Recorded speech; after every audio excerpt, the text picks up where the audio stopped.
Bapak, Ibu, dan saudara yang terkasih di dalam Tuhan, selamat pagi. Kita berjumpa lagi di dalam program Umat Saling Menyapa GKJ Ndagen Palur. Dan di pagi ini saya akan berbagi renungan dengan tema berkat di dalam penderitaan. Saudara, kita semua pernah menghadapi perjuangan dan penderitaan di dalam hidup kita, khususnya saya. Tetapi hari ini kita belajar tentang kekuatan yang dapat kita temukan di dalam kelemahan kita dan berkat yang tersembunyi di dalam penderitaan kita. Kalau Pak Novembri sering katakan blessing in disguise, berkat tersembunyi.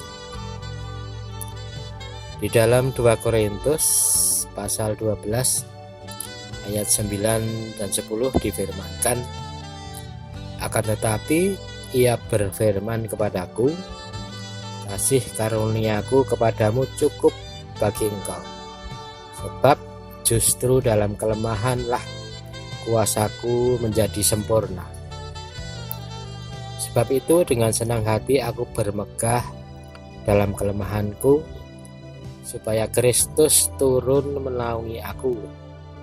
Sebab itu aku berkenan dalam kelemahan, dalam penderitaan, dalam kesukaran, dalam penganiayaan, dan dalam kesesakan oleh karena Kristus.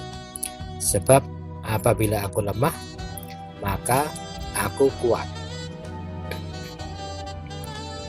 Bapak, Ibu, dan saudara yang terkasih, ketika kita menghadapi tantangan hidup, kita sering merasa lemah dan sering merasa tidak berdaya.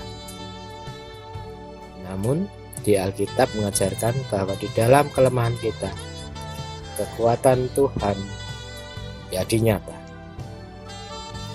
Saudara, Allah tidak meminta kita untuk mengatasi semuanya itu sendiri, tetapi Allah mengundang kita untuk datang kepadanya di dalam doa dan meminta bantuan Allah.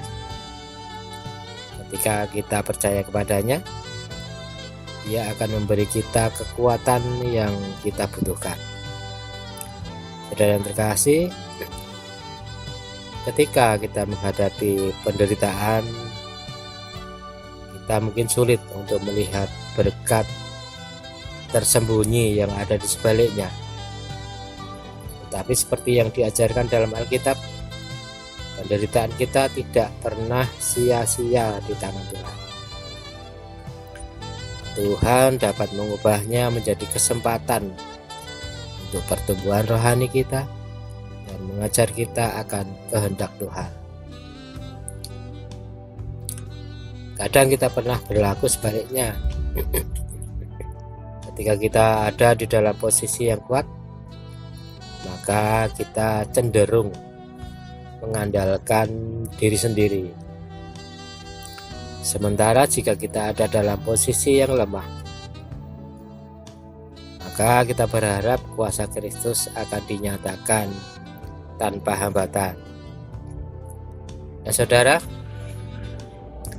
di dalam kesedihan dan di dalam kesusahan pun kita bisa membantu orang lain yang sedang menghadapi kesulitan juga. Kita bisa menjadi saluran berkat bagi mereka, bisa memberi dukungan, bisa memberi doa dan kasih pada sesama, bisa membawa harapan dan penyembuhan. Jadi saudara yang terkasih, ketika kita merasa lemah dan dihadapkan pada satu perjuangan, ingatlah bahwa kekuatan Tuhan itu sempurna di dalam kelemahan kita.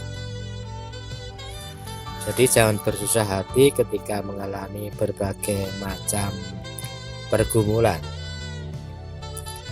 Saya pun pernah mengalami hal-hal yang susah, amat susah.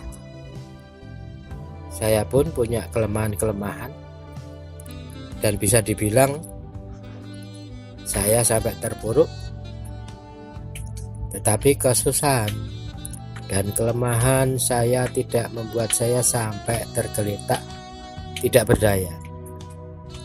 Karena Tuhanlah yang menopang saya.